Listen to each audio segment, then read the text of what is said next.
안녕하십니까. 성경 말씀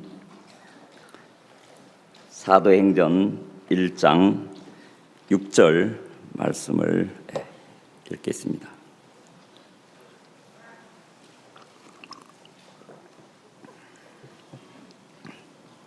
사도행전 1장 6절 186페이지에 있습니다.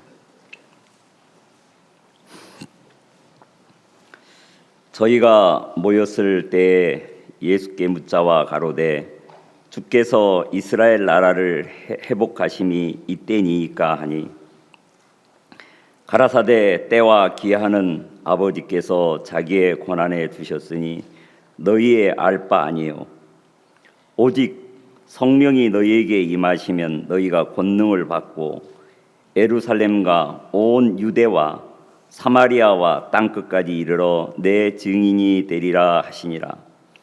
이 말씀을 마치시고 저희 보는 데서 올리워 가시니 구름이 저를 가리워 보이지 않게 하더라.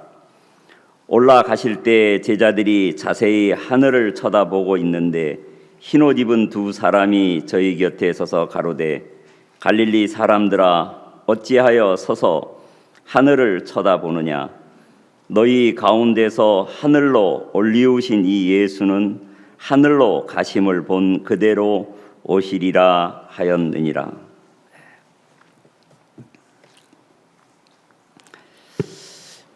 하나님께서 2016년 새해에도 하나님의 종을 통해서 우리의 귀한 약속의 말씀을 주셨지요.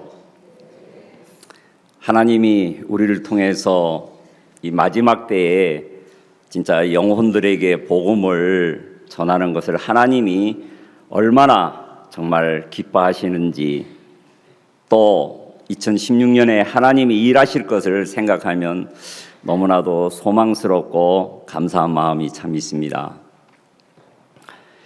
예수님이 제자들을 정말 부르셔서 그들을 3년 동안 이곳저곳 다니면서 하나님이 예수님 안에서 역사하시는 놀라운 일들을 참 보여주셨습니다.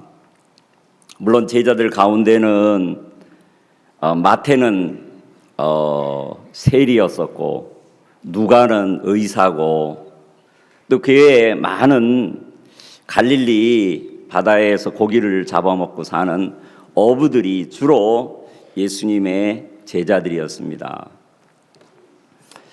그 제자들을 보면은 세상적으로 이렇게 뛰어나고 훌륭한 사람들이 아니었죠.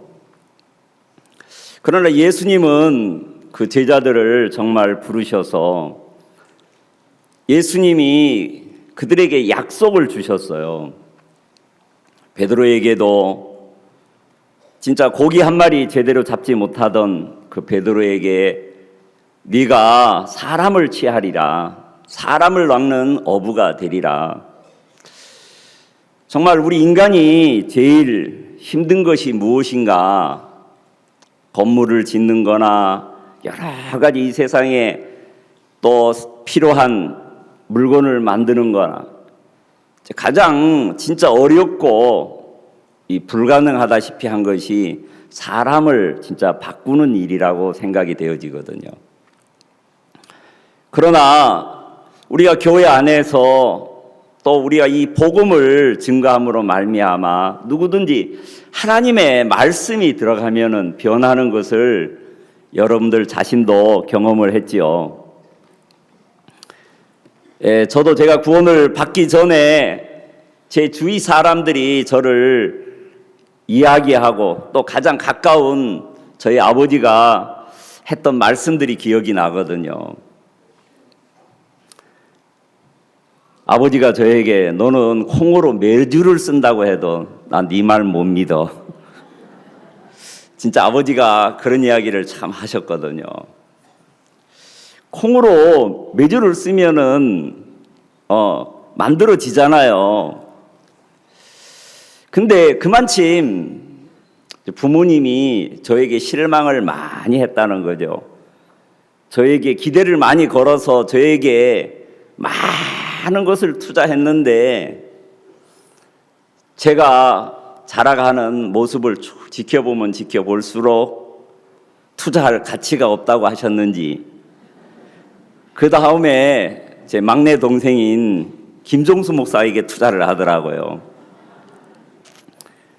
말은 낳아서 제주도로 보내고 사람은 낳아서 어디로 보낸다고요?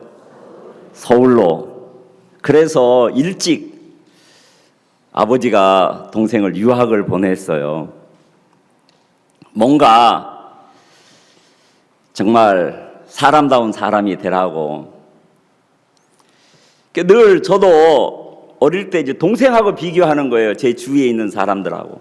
내가 비교를 해봐도 동생이 먼저 태어났지만 저보다 낫다는 마음이 자주자주 들었어요. 또 동생도 저를 노골적으로 무시는 안 했지만은 나중에 구원받고 하는 이야기를 보니까 저를 무진장 무시를 많이 했더라고요. 아이고, 저게 형이라고. 내가 형이 돼야 되는데 순서가 바뀌어서 참 동생 노릇을 한다고. 근데 구원을 받고 나니까 또 바뀌어 버렸어요. 정말 부모님이 제가 변한 걸 보고 저를 믿고 또 가족들도 저를 참 따르더라고요. 그래서 온 가족들이 참 복음 안에 산다는 것이 너무 감사하고, 아버지는 일찍 세상을 떠나고 어머니가 계신데 저희들은 서로 모시려고 싸우거든요. 지난번에 형이 모셨으니까 이제 내가 모셔야 된다고 하고, 여동생이니까 대덕에 있는 내가 모셔야 한다고. 얼마나 복된 가정입니까? 진짜 예수님 안에서만 그렇게 가능하죠. 자, 예수님의 제자들 가운데도 똑같은 어부 출신이라도 어부 중에도 층이 있겠어요, 없겠어요? 많은 층이 있지요. 그 중에 베드로는 가장 잘난 척을 참 많이 하더라고요.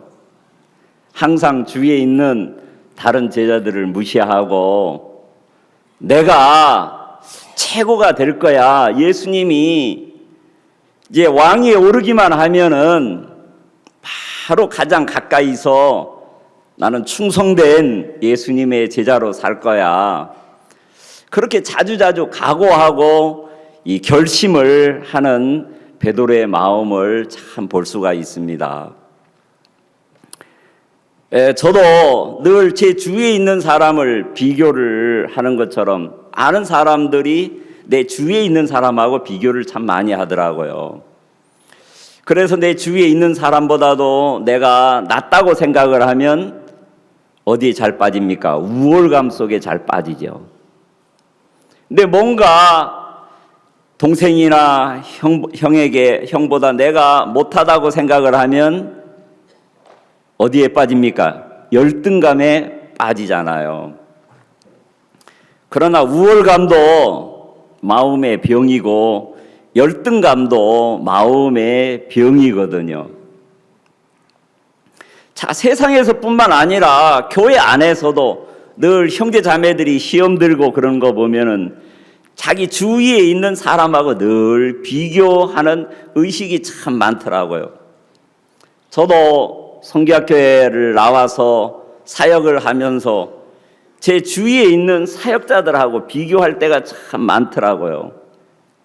뭔가 하나님이 나에게 은혜를 베풀어서 나를 통해서 일을 하면은 마치 내가 저 사역자보다 난 것처럼 참 느껴지고, 또 다른 사역자가 하나님의 은혜를 입어서 성령에 사로잡혀서 일을 하면은 말 안 하지만 스스로 내 마음에 주눅이 들고 왜 하나님이 나를 통해서 일을 하시지 않을까? 정말 내가 보는 나, 또 다른 사람이 보는 나, 이게 정확하지 않더라고요. 여러분들이 여러분들 자신에게 점수를 주면은 후하게 줍니까? 박하게 줍니까? 거울 앞에서도 딱 보면은 어떻게 해요? 이만하면 그래도 좀 인물이 안 좋겠나. 저도 오기 전에 빗질도 여러 번 하고 스프레이도 뿌리고, 예, 화장까지는 안 했지만은 여러분들 보기 좋으라고 하여간 최대한 이렇게 넥타이가 똑바른가 안 똑바른가 자주 뒤다봤거든요. 근데 내가 다른 사람에게 점수를 주면 어떻게 줍니까? 후하게 줍니까? 아주 박하게 주지요. 근데 내가 보는 나 정확해요, 정확하지 않아요? 실제로 내가 내 자신을, 많은 사람들은 나는 나를 잘 알아. 근데 우리의 눈은 내 자신을 보는 것보다도 남을 보는데 굉장히 발달되어 있어요. 정말 내 자신을 대해서 너무너무 참 모르더라고요. 그런데 다른 사람이 나에 대해서 이야기하는 것을 쭉 들어보면은 제 점수를 그렇게 후하게 주지 않아요.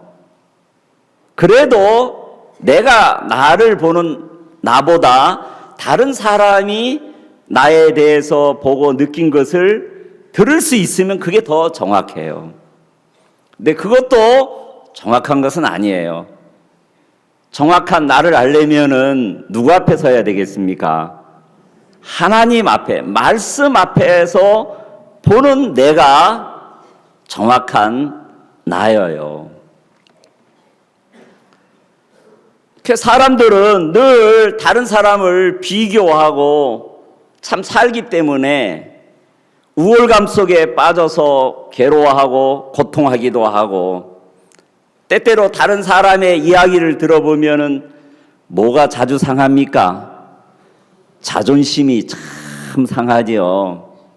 특히 부부 사이에 늘 싸울 때 보면 뭐 가지고 싸웁니까? 자존심이 상해서 싸우지요. 근데 냉정하게 생각하면은 자존심이라는 것이 가치가 있어요, 없어요? 없어요. 뭐 개도 안 먹는 것이 자존심인데, 많은 사람들이 내가 이거 남은 이제 자존심 이거 하나 못 세우면 내가 무슨 맛으로 살아, 그런 사람들이 참 많더라고요. 그러나 실제 자존심 그거 아무것도 아니거든요. 많은 사람이 그걸 보배처럼 생각을 하는데, 그가 꺾이고 내려지면, 하나님은 종종 성경 속에서 자존심 높은 사람들을 팍팍 어떻게 해요? 꺾어버리고 문드러뜨려 버리더라고요. 나만 장군 얼마나 자존심이 강한 사람이었어요. 왕도 나를 존경하는데, 왕도 나를 의지하는데, 근데 하나님은 엘리사 종을 통해서 그 마음을 그대로 가장 정말 존귀하게 여기는 그 자존심을 문드러뜨려서 요단강에 7번 내려가라고 하더라고요. 왜 그렇게 하셨습니까? 하나님의 은혜를 입으라고. 정말 문둥병에서 깨끗하게 나아지라고. 왜? 그동안 자기를 세우고 자기를 높이고 이제까지 살아왔기 때문에, 바로 그 교만이 뭡니까? 죄잖아요. 자, 죄 사함 받기가 굉장히 어렵고 힘든 사람들, 자기를 세우고 자기를 높인 사람들, 참 말씀을 듣기가 굉장히 싫어하죠. 그러니까 예수님의 제자들도 동일하게 서로 비교하고 그런 것들을 강하게 나타난 것을 참 보거든요. 예수님이 제자들을 불러서 이제 하나님의 약속의 말씀대로 목자를 치리니 양떼가 흩어지리라. 이제 내가 로마의 군병에 잡히고 십자가에 죽게 되면 너희들이 다 흩어지리라 약속의 말씀을 의지해서 그 말씀을 했어요. 다른 제자들은 아니 왜 이런 말씀을 하시지? 우리가 모든 것을 버리고 예수님을 쫓았는데 다 마음에 그런 마음이 다 있는데 유독 자기를 더 세우기를 원하는 강한 마음을 가진 베드로가 한마디 했지요. 뭐라고 했습니까? 예, 그럴 수 있습니다. 누구는 저 다른 제자들은 다 도망갈 수 있지만은 나는 절대 그런 일이 없을 것입니다. 나는 예수님이 죽는 데까지 정말 이 생명을 내걸고 당신을 따르겠습니다. 왜 그런 말을 했을까요? 자기를 세우고 싶어서, 인정받고 싶어서. 그러나 예수님은 그거 받아들이지 아니하고 네가 다 굴기 전에 나를 3번 부인하리라. 그 이야기하고 그 마음에 각오하고 결심을 얼마나 많이 했겠습니다. 그러나 자기가 원하는 대로 각오하고 결심하는 대로 됐어요, 안 됐어요? 안 됐어요. 결국은 예수님의 말씀대로 3번, 그것도 예수님 앞에서 참 부인을 하게 되어지더라고요. 저도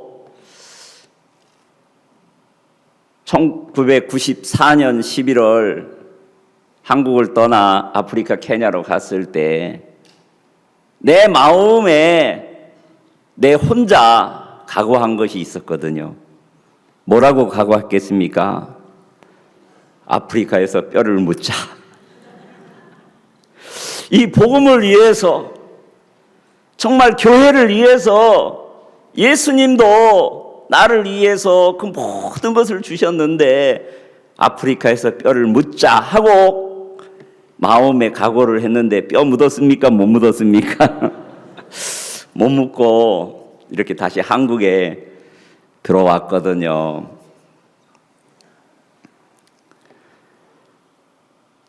20주년 케냐 기념 그 집회 때 작년 재작년에 12월에 케냐를 갔어요.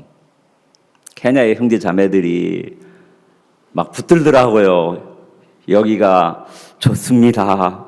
돌아오세요 하는데 솔직히 케냐 있기 싫더라고요. 조그만 우리 시흥교회가 훨씬 좋지.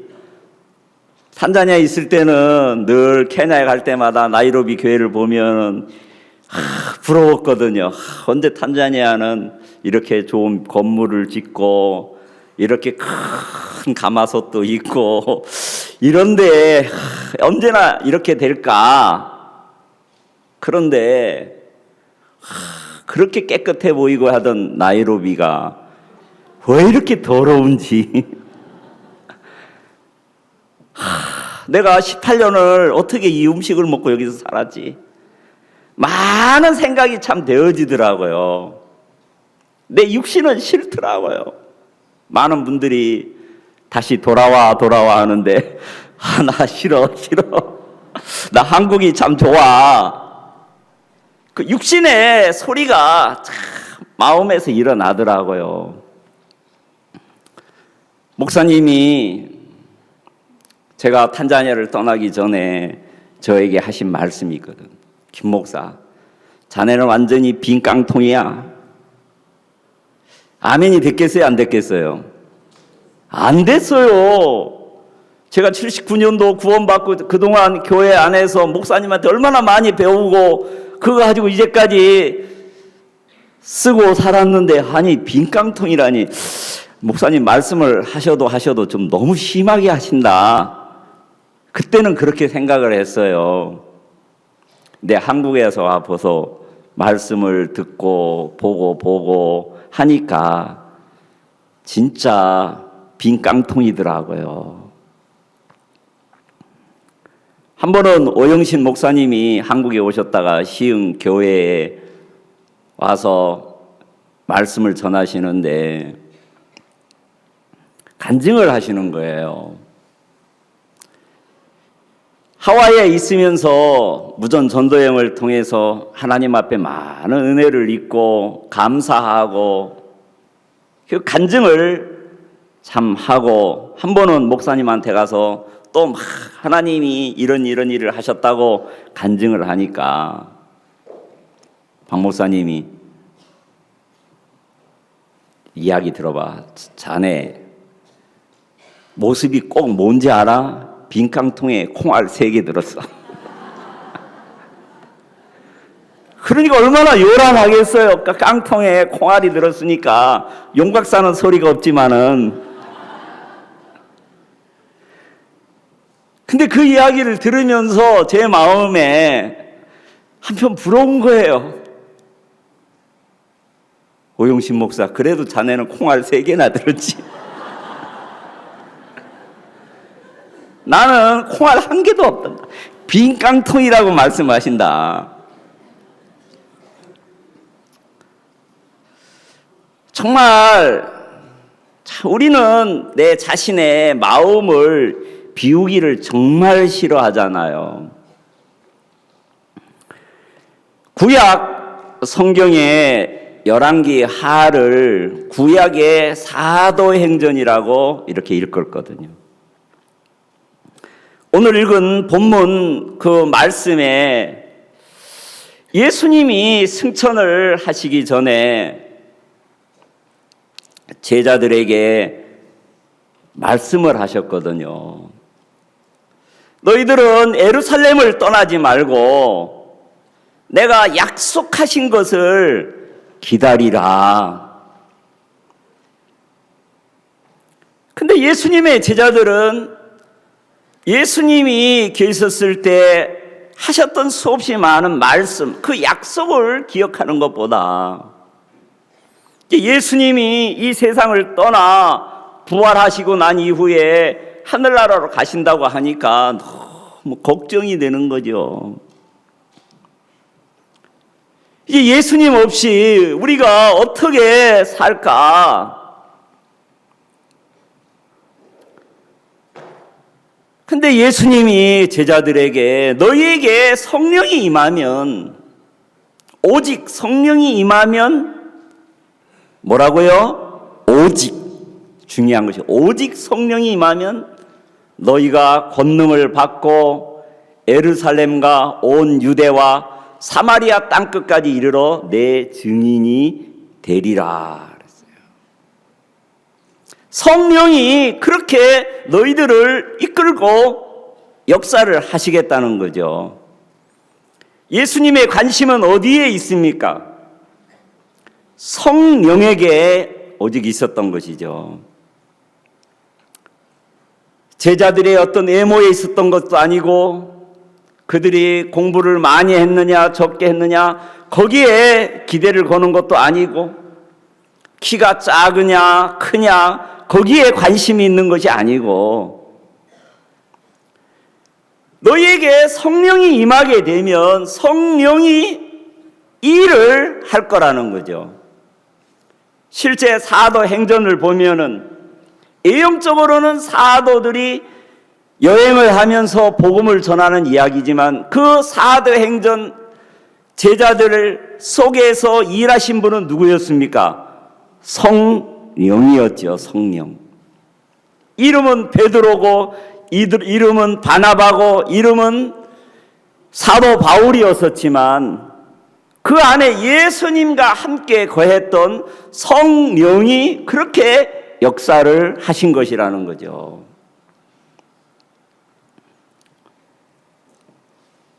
그들 마음에 오순절날 하나님의 성령이 임하고 난 이후에 정말 옛날에 베드로가 아니었었고, 정말 옛날에 누가가 아니었었고, 요한이 아니었었습니다.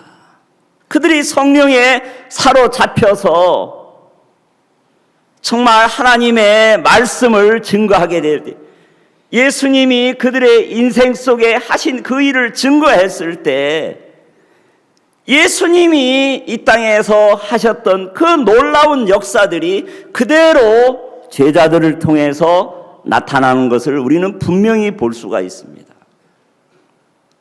예수님의 제자들 안에 있는 성령이나 우리가 죄 사함을 받고 거듭났을 때 하나님이 선물로 주신 성령과 같습니까? 다릅니까?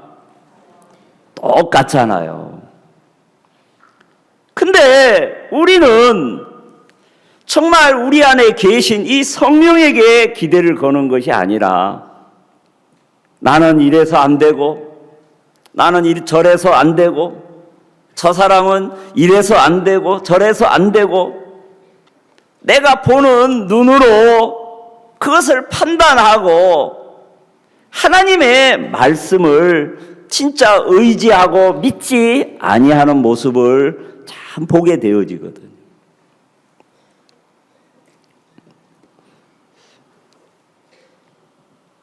지난 차수에 우리 서진기 목사님하고 앉아서 잠깐 이렇게 간증을 참 나눴어요. 서 목사님이 김 목사님 가만히 생각하니까 옛날 울산에서 목사님 개척을 할 때 그때 참 성령이 힘있게 참 일하셨던 것을 기억이 됩니다. 아내가 구원을 받으면 남편이 구원받고 또 남편 구원받으면 가족들이 구원을 받고 그러면서 가정들이 교회 안에 참 세워졌던 그 이야기를 하는 거예요. 그 이야기를 들으면서 그때 제가 울산에서 어떻게 복음을 전했나 가만히 곰곰이 생각을 하니까 제가 그 당시에 성교학교를 나왔다고 하지만 아는 것이 제대로 있었겠어요? 없었겠어요? 없었어요. 1년 동안 성교학교에서 배운 건 창세기 1장부터 시작해서 그때 창세기 12장까지 마치니까 1년 지나가더라.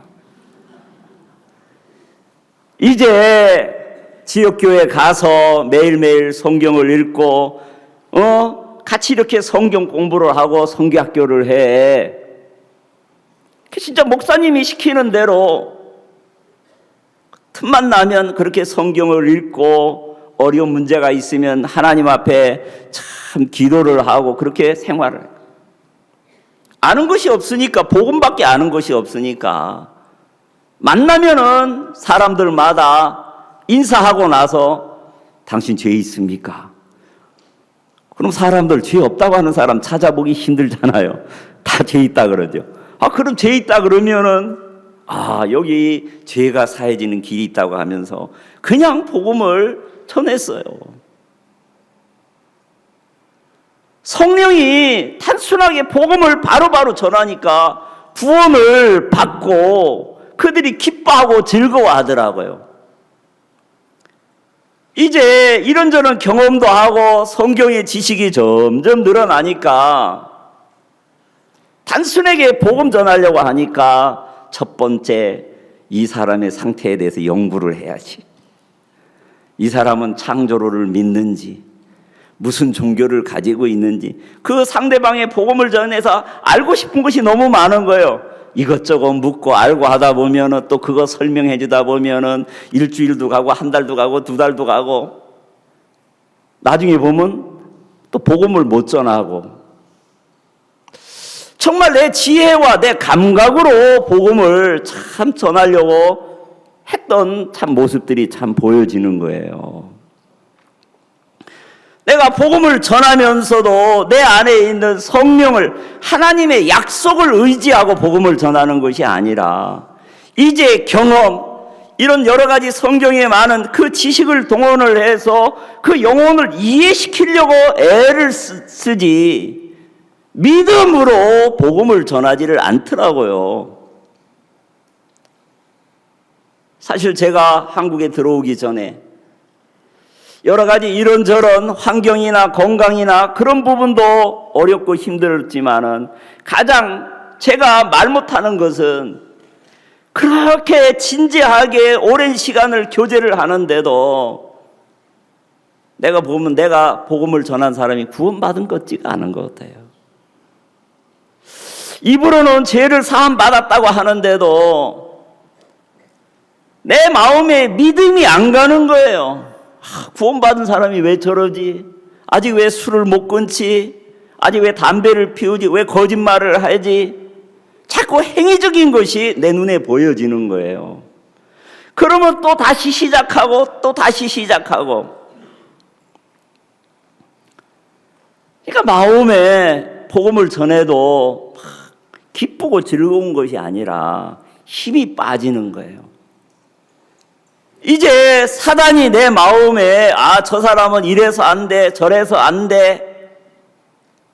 복음을 전하는 부분에 내가 계속 힘을 잃어버리더라고요. 나중에는 영혼들이 와도 부담스럽고 하니까 제 아내한테 여보 당신이 복음 전해. 내 아내가 복음을 전하는 거 보면 진짜 변하고 확신을 하고 그러는데 나를 통해서는 교제를 해도 단기들을 교제를 해도 별로 변하는 것 같지가 않고 말만 많지. 그것이 내 마음에 하나님이 나를 이제 안 쓰시려고 하는 건가? 나를 버린 건가? 별별 많은 생각이 나에게 고통이 되고 참 괴로움이 참 되었었거든요. 이번 신년사에 목사님이 전하신 그 약속의 말씀을 참 보면서 그렇다. 내가 사단에게 참 속고 있었구나. 말씀에서는 우리가 영혼을 구원함에 이르는 뭘 가진 자라고요? 믿음을 가진 자라는 거죠. 근데 나는 늘 믿음이 없어. 나는 믿음이 없어서 복음을 못 전해. 이런저런 이유와 핑계를 대고 복음을 전하는 일에 피하고 부담스러워했다는 것을 참 보겠더라고요. 하나님이 2016년에 정말 이 귀한 약속의 말씀을 제 마음에 참 선물을 받고 나니까 너무너무 감사하더라고요. 지난 차수에 군유스코 나갈 대륙별 교사로 오라는 이야기를 듣고 참 감사했어요.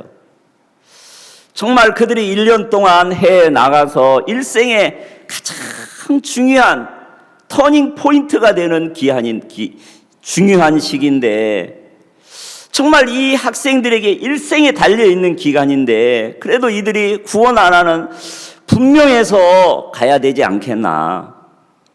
저는 이제 보충반을 맡아서 그 학생들을 쭉 이야기를 들었을 때 몇몇 학생하고 교제를 해요. 첫 번째 학생은 성경을 펼치지 못하게 하는 거예요. 막 성경만 보면 자기 노이로제에 걸린 증상이 나타난대요. 자기가 고등학교 때 크리스찬 학교를 다녔지만은 예수 믿는 사람에 대해서 마음에 막 혐오감이 생긴다고 성경 안 펴고 이야기하면 안 돼요 막 그러는 거예요. 성경 안 펴고 어떻게 성경 말씀 이야기하기 좀 힘들잖아요. 근데 제 마음에 기도를 했어요. 같이 하나님 정말 이 학생도 뭔가 변화를 받고 싶고 새로운 삶을 살고 싶어서 군유스코에 지원을 했는데 하나님 이 학생을 불쌍히 여겨 주십시오. 정말 제가 어떻게 이 학생을 바꿉니까? 하나님 당신은 할 수 있지 않습니까?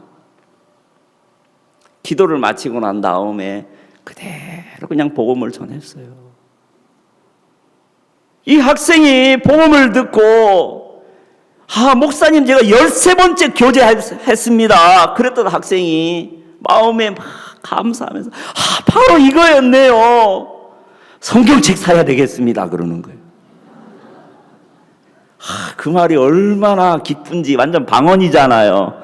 성경만 보면은 막 노이로제 증상이 나타난 학생이 성경책을 사고 싶다고 하는데 그래서 제가 한 권 사줬어요.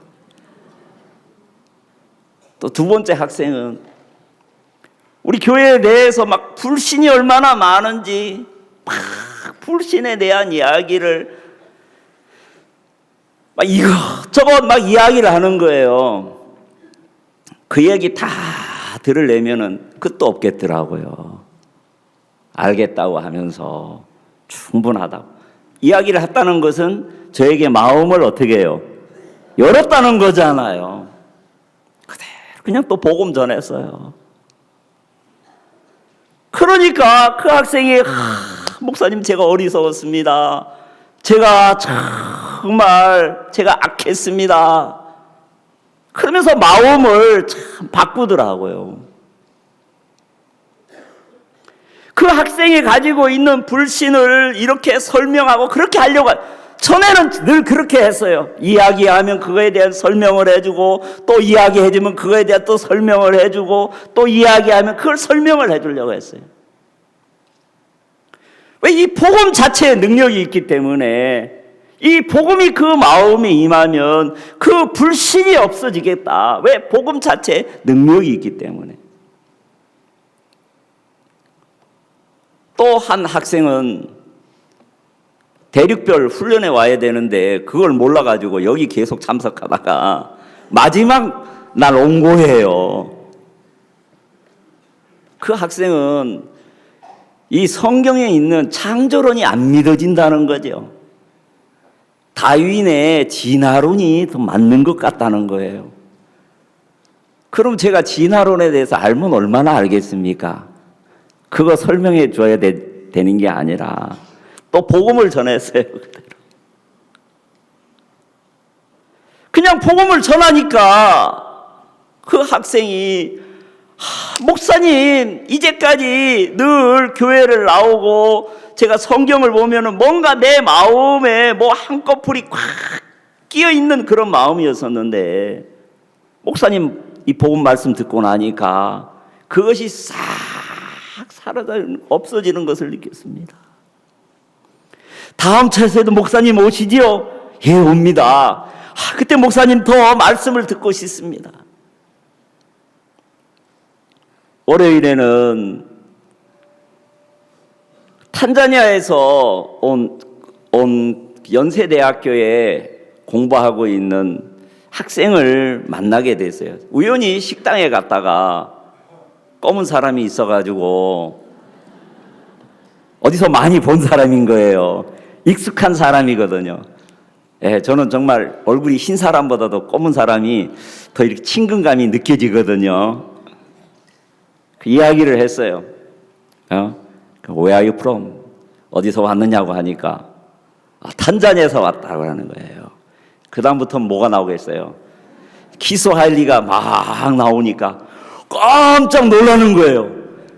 아니 어떻게 스와일리를 그렇게 잘하십니까? 18년 동안 살았다고. 그래요. 그 말에 그냥 스와일리 하는 말에 마음 팍 열더라고요. 그 학생이 전화가 온 거예요. 목사님 시간 나십니까? 온다면 시간을 내야지요. 난 항상 시간이 있다고. 그 학생이 온 거예요.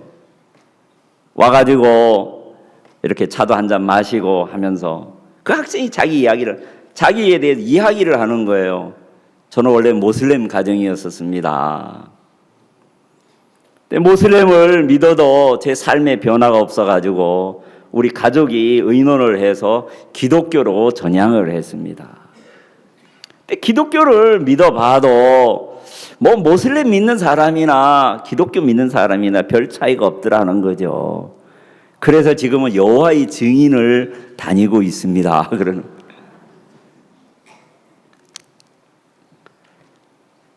그러니까 여호와의 증인을 다니면 뭐 달라진 거 있습니까? 예, 뭐 다 비슷비슷합니다. 종교라는 것이 다 비슷비슷한 것 같습니다. 그때 제 마음에 하나님이 지혜를 주시더라고요. 이름이 무사예요. 모세를 스와힐리로는 무사라 그러거든요. 예, 무사. 이슬람을 믿을 때도 마음에 죄 있었어요, 없었어요? 죄 있었지요. 그러면 기독교로 바꿨을 때도 죄 있었어요, 없었어요? 죄 있었지요. 모슬렘들은 하루에 5번씩 기도를 하거든요. 무슨 기도합니까? 예, 오늘 지은 죄들 용서해달라고 하고 또 복 달라고 기도하죠. 그렇게 하루에 5번씩 기도하는데 하나님이 그 기도 잘 들어줘요? 안 들어줘요? 안 들어주죠. 그럼 기독교 다닐 때도 마음에 죄 있어요, 없어요? 예수님 앞에 늘 죄 용서해달라고 하죠. 달라진 게 없더라는 거예요. 지금은 어떠냐고. 지금도 죄가 있다고. 확실히 죄인 됐어요, 안 됐어요? 그래서 이 성경에 비밀이 있다고. 어떻게 이 죄가 사해지는, 그걸 듣고 싶으냐고. 이거 듣고 싶지요. 그래서 그대로 그냥 복음 전해서. 이 무사가 구원을 받고 그렇게 기뻐하는 거예요. 목사님, 저는 연세대학교에서 공부를 해서 나중에 삼성이나 이런 데 들어가려고 했는데 오늘 더 인생에 내 소중한 것을 발견했습니다. 내가 이제 의롭게 되었네요. 내가 의인이 됐네요. 왜 그동안 하나님이 내 기도를 안 들어줬는지 이제 알았습니다. 죄인의 기도는 진짜 안 듣는군요. 내가 이제 의인이 되었으니까 하나님이 앞으로 내 기도를 들어주시겠네요. 아멘. 다음에 다른 친구들 데려와도 되겠습니까? 또 묻는 거예요. 옷 데려오지 말라고 해야 되겠어요? 얼마든지 데려오라고. 탄자니아에 가 있는 한국 사람보다도 탄자니아에 있는 사람들이 한국에 사는 사람들이 훨씬 더 많다는 거예요. 데리고 오라고. 이 복음이 정말 필요하더라. 정말 이 복음 자체에 뭐가 있습니까? 능력이 있잖아요. 예수님이 제자들에게 늘 말씀하셨을 때도 그들의 말 잘하는 거, 그들이 똑똑한 거, 그거에 관심이 없었어요. 보혜사 성령에게 관심이 있었다는 것입니다. 성경 말씀 요한복음 14장 26절,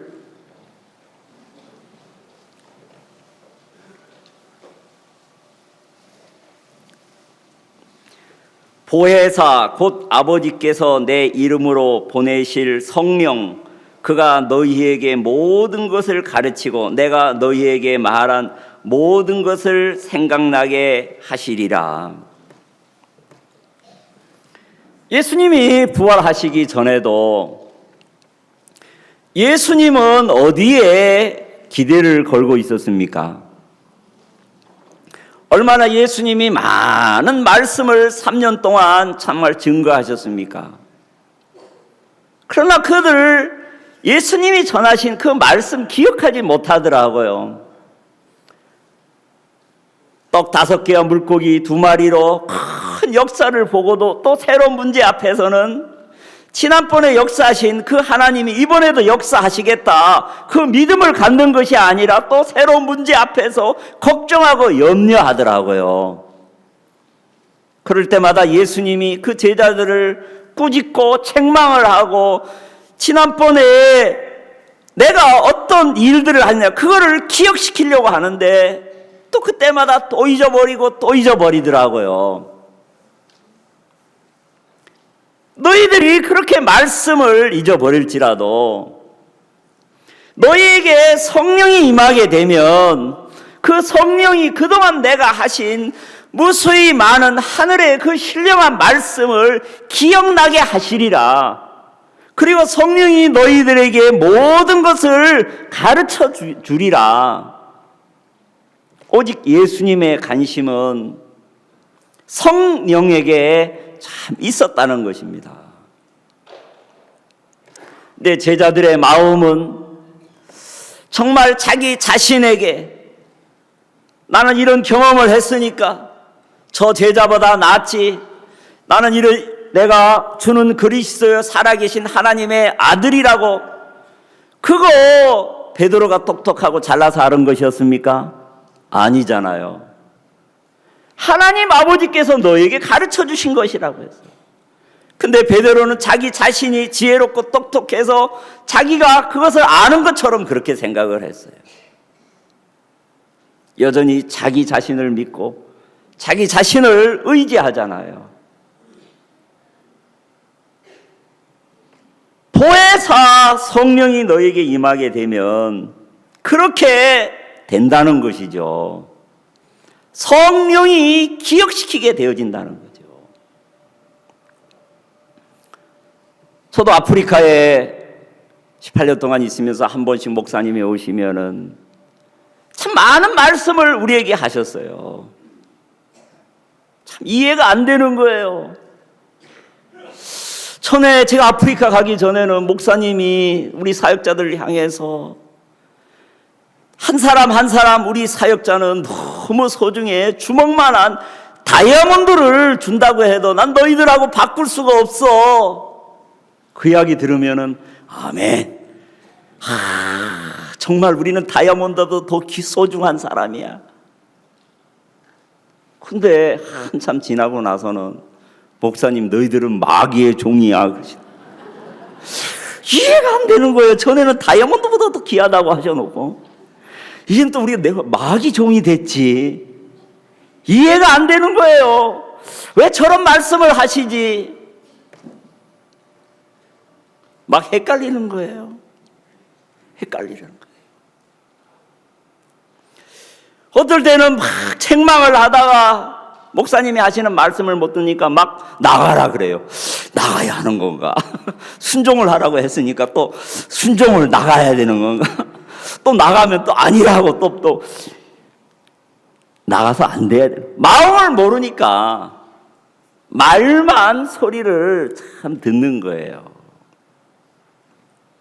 근데 지금은 그 의미가 왜 그 말씀을 할 수밖에 없는지 조금 알게 되어지는 거예요. 자, 우리가 이 육이라는 이 자체에 우리가 마귀의 자식으로 태어났잖아요. 그래요, 안 그래요? 이 육신 자체가 뭐예요? 마귀 덩어리잖아요. 정말 우리 속에서 나오는 이 모든 이 생각 항상 악한 거잖아요. 육신의 생각, 육신에게는 선한 것이 있다 그랬어요, 없다 그랬어요? 없다 그랬어요. 제가 시흥에서 그 카운셀러 대학이라는 정부에서 하는 거기를 다녔어요. 공부를 마치고 시험을 보는데 검사를 하더라고요. 뭐가 제일 높으냐 하면 L자가 제일 높은 거예요. 제가 대체 이게 L자가 뭔가 하고 기대를 잔뜩 걸었죠. 근데 그 교수님이 혹시 여러분들 가운데 L자가 높으신 분이 있습니까? 그러게 제가 확 손들었죠. 왜 최고로 점수가 좋아가지고 탁 손들었죠. 죄송하지만 저는 그런 분들을 아주 혐오합니다. 제가 목사한 거 다 알거든요. 아니 왜 또 저런 말을 하지? 혹시 기절하지 마십시오. 그 L자는 라이어입니다. 아이고, 뭐라고요? 라이어. 라이어가 뭐예요? 거짓말쟁이라고요. 그때 막 현기증이 나더라고요. 내가 다 목사인 줄 알고 있는데 나보고 내가 거짓말쟁이라구나. 왜 충격을 받았을까요? 성경에 거짓말쟁이라고 되어 있는데 그거 안 믿으니까 그 교수가 거짓말쟁이라고 세상이 또 가르쳐 주더라고요. 두 번째로 높은 게 또 뭐냐면 H자가 높은 거예요. 정신을 차려가지고 그래도 H자는 좋은 거겠지 하고 기다렸어요. 하이포크리트라고 그러더라고요. 하이포크리트가 뭡니까? 위선자라는 거예요. 아이고 머리야. 자, 성경에 우리를 위선자라고, 하나님이 가장 싫어하는 게 누굽니까? 예수님이 가장 싫어했던 사람들이 누굽니까? 위선자잖아요. 바리새인들, 서기관들. 야, 내가 하나님의 말씀을 안 믿고 내가 복음 전할 때는 다른 사람한테 써먹으면서 진짜 내가 거짓말장이고 내가 위선자라고 내가 안 믿고 있었구나. 그러니까 하나님이 이 죄인들을 통해서 나에게 말씀을 하시는구나. 그렇게 마음에 받아들여지더라고요. 평상시에 나는 거짓말장이야. 나는 항상 악해. 그러면 다른 사람이 당신 악합니다. 그러면 노 해야 되겠어요? 아멘 해야 되겠어요? 아멘! 당신이 나를 아는 것보다 훨씬 더 악한 사람이야. 당신이 나를 보고 점수를 주는 것보다 말씀에 나는 빵점이야, 빵점. 그래도 당신이 나 30점 주지. 나는 70점 주는데 당신이 30점 줘서 고맙다. 아직 다 나를 몰라서 그래. 하나님 앞에 난 빵점이야, 아무것도 아니야. 이렇게 자기 자신을 부인하면 다른 사람이 30점 주는 것도 고마워요, 안 고마워요? 고맙지요.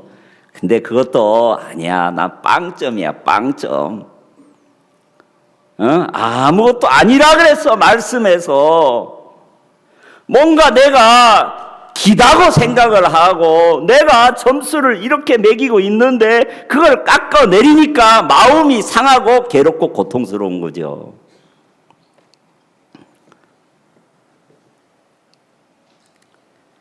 갈라디아서 5장 16절 말씀을 보겠습니다. 갈라디아서 5장 16절 말씀. 내가 이르노니 너희는 성령을 쫓아 행하라. 그리하면 육체의 욕심을 이루지 아니하리라 그랬어요. 너희가 성령을 쫓아가면 육체의 욕심을 이루지 않는다는 거죠. 내가 성령의 음성에 쫓아가지 아니하니까 우리는 육신에 머물러서 타락할 수밖에 없다는 거죠. 하나님이 교회를 통해서 2016년도에 하나님이 종을 통해서 우리를 통해서 하실 약속의 말씀을 주셨어요, 안 주셨어요? 자, 이 약속을 믿고 여러분들의 성령에 이끌려서 복음을 증거하면은 2016년 전에 얼마나 많은 영혼들이 여러분들을 통해서 구원을 받겠습니까? 아멘. 저도 정말 이 약속의 말씀을 믿고 마음에 하나님 앞에 기도하고 있어요.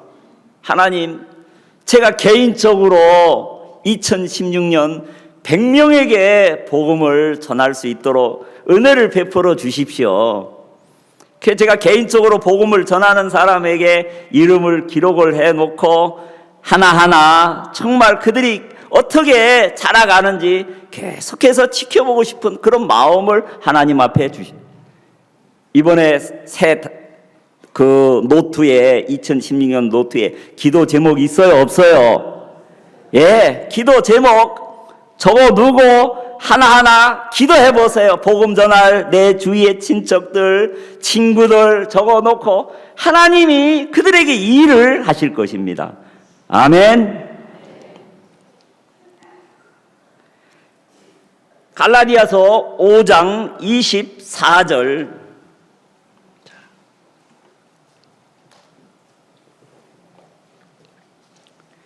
그리스도 예수의 사람들은 육체와 함께 그 정과 욕심을 십자가에 못 박았느니라 그랬어요. 자, 우리는 그리스도의 사람이죠. 정과 욕심을 십자가에서 끝을 냈다는 거죠. 열왕기하 2장에 보면은 엘리야와 엘리사가 만나서